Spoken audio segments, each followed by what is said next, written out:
हे बघा, मीरा भाईंदरमध्ये सर्व जाती धर्मांची लोक राहतात आणि सर्वांना मराठीवर अभिमानच आहे, महाराष्ट्रावर पण सुद्धा अभिमानच आहे। परंतु हे मीरा भाईंदर हा शांतिप्रिय शहर आहे। ते पहिल्यांदा नाही दुसऱ्यांदा असं घडलं की मनसेनी एका व्यक्तीला मारण केली केवळ मराठीत तो बोलला नाही म्हणून।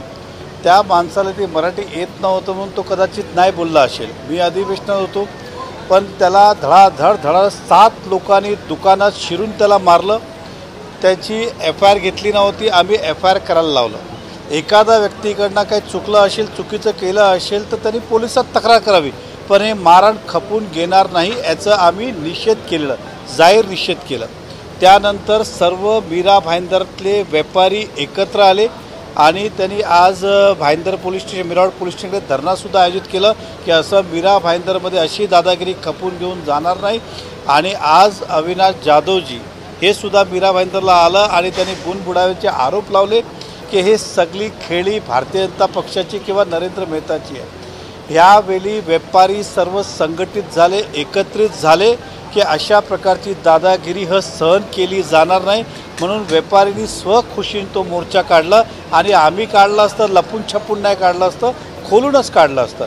मराठीवर परत मी बोलतो, आम्हाला अभिमानच आहे, महाराष्ट्रातसुद्धा अभिमान आहे, परंतु अशा प्रकारचं मारहाण करणं हे कधीही खपून गेलं जाणार नाही। आणि मी त्या व्यापाऱ्यांच्या सोबतच आहे, मागून नाही तर समोरून त्यांच्या सोबत आहे, पण तो आंदोलन आज जनहितामध्ये झाला, हा मला त्याचा अभिमानच आहे। अविनाश जाधवांनी थेट आरोप केलेले आहेत की जो 40 सेकंदाचा फक्त व्हिडिओ दाखवला जातो आहे, त्यापेक्षा पुढचा व्हिडिओ पण तेवढंच महत्त्वाचा आहे, कारण की त्यांना ज्यावेळेस विचारलं की इथली भाषा कुठली, तर त्यावेळेस देखील त्यांनी हिंदी सांगितलेली आहे, मराठी भाषा त्यांना माहीत नाही।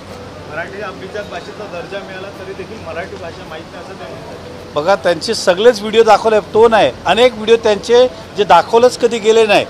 किती वेळा शिवीगाळ करतात, किती वेळा मारहाण करतात, कधी कधीच तो व्हिडिओ बाहेर येतात, सगळे दाखवलंच पाहिजे।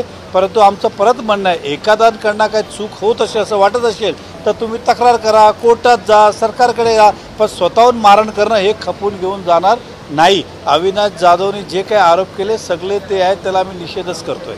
आगरीकोळ्यांच्या जमिनी आहेत त्या विकून खरं तर हे सगळे व्यापारी तिथे वाढलेले असं देखील एक बघा, आगरीकोलींचा तो शहर आहे आणि त्या शहराची प्रगती त्या ठिकाणी सर्व जाती धर्मांचे लोकाले सर्वांनी मिळून ते प्रगती केली आहे। आज आगरीकोली पण पुढे गेलं आणि तिकडे राहणारे लोकसुद्धा पुढे गेली। एखादा गावाचा शहराचा विकास करायचा असेल तर सर्व जाती धर्मांचे लोक ज्यावेळी एकत्र येतात त्यावेळेस तो विकास होता।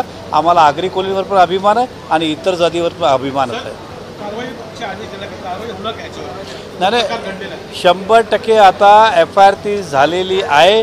आता मी या अधिवेशनात असल्याने मला ती माहिती घेता आली नाही। आता उद्या मी जाणार आहे मीरा भाईंदरला आणि त्या व्यापाऱ्यांचा पाठीशी उभे राहणार आहे आणि सर्व मराठी माणसांना हे पटवून देणार आहे की अशा प्रकारचं खाली आपला स्वार्थासाठी वेळोवेळी मराठी भाषेचं आणि मराठी माणसाचं नावाचा उपयोग करतात, केवळ आपलं राजकारण शिजवण्यासाठी। हे मला या शहराला मेसेज द्यायचा, उद्या जाऊन ते आम्ही करणार। तुम्ही म्हणतायत की त्या व्यापाऱ्यांना पाठिंबा आहे, मात्र ते व्यापारी देखील मराठी बोलण्यासाठी विरोध करतायत, त्याला पण तुमचा पाठिंबा आहे? नाही, मी मराठी, बघा मी पहिलाच सांगितलं, मराठी भाषेचा सुद्धा अभिमान आहे, महाराष्ट्राचा सुद्धा अभिमान आहे। अशा चुकीच्या गोष्टीला आम्ही पाठिंबा देत नाही। मी परत सांगतोय, मारहाण करत असेल तर त्याला अशा प्रकारचं त्यांच्या बाजूने मला उभं राहणं, तेही माझे मतदार आहेत, ते कुठल्या समाज, कुठल्या जातीपेक्षा ते मतदार आहे, या राज्याचे रहिवासी आहेत, त्या शहराचा रहिवासी आहे।